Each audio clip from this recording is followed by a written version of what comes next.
Either give your room to my parents or pack your things.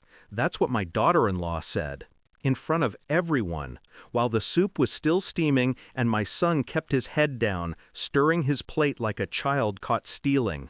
Her voice didn't shake. Mine didn't either.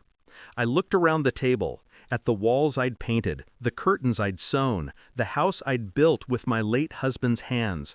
And now, apparently, I was an inconvenience.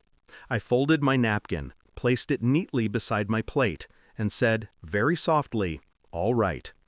When my husband died 5 years ago, my son insisted I move in with him. "Family stays together," he said. I believed him. Back then, his wife was sweet, polite smiles, tea in the evenings, helping me water the garden. But I noticed small things. How she'd flinch when I offered advice. How she'd rearrange every cabinet after I cooked. How her smile tightened every time her husband hugged me. I thought it was insecurity, maybe even love. I excused it, until love started sounding like resentment whispered through walls. The first year was quiet tolerance, the second, colder. By the third, she'd stopped pretending. Suddenly, my room was too big for one person. My food was too salty, and I was too comfortable for someone not paying rent. Each jab she delivered with a smile. Each silence my son filled with avoidance. He'd grown small under her voice, and I stopped expecting him to defend me.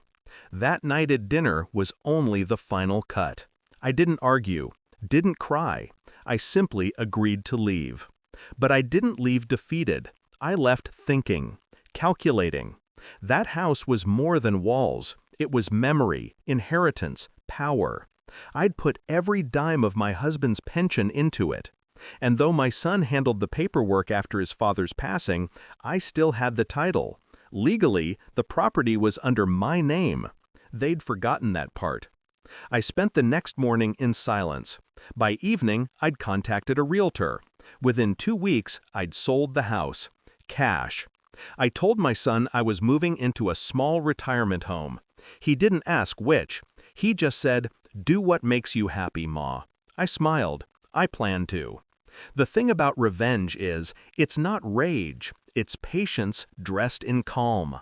While they celebrated their supposed victory, posting pictures of their new family chapter, I was signing papers for a 2-story house right across the street.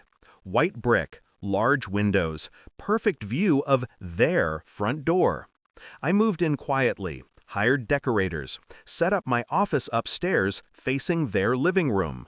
The first time they saw me was a Sunday morning. They were having coffee on their porch. I opened my blinds, waved, and smiled. My daughter-in-law froze mid-sip.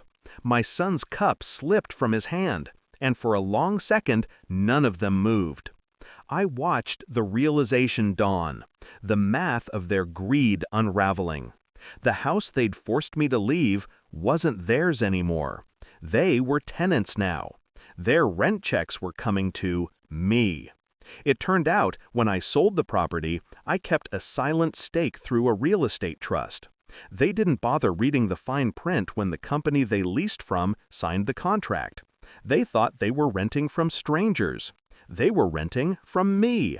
The day the first rent invoice arrived, I was watering the roses. My son stormed across the street, waving the letter. "Is this your idea of a joke?" he yelled. I looked up, calm as ever. No joke, just business. His face crumpled with confusion, shame, something deeper. "She made me," he started. I cut him off. "You let her." He didn't have an answer. He just stood there, small again. Behind him, his wife watched from the doorway, pale, frozen.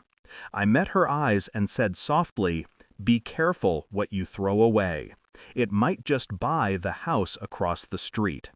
Now every morning I sit by my window, sipping tea, watching them leave for work. The curtains of their living room are always drawn. They can't stand the view anymore. But I can. There's a certain peace in poetic symmetry. They wanted my room. Now they rent it. They wanted me gone. Now I'm the view they can't escape. I didn't raise my voice. I didn't beg. I just adjusted the balance. Revenge doesn't need fire. Sometimes it's a quiet wave from across the street.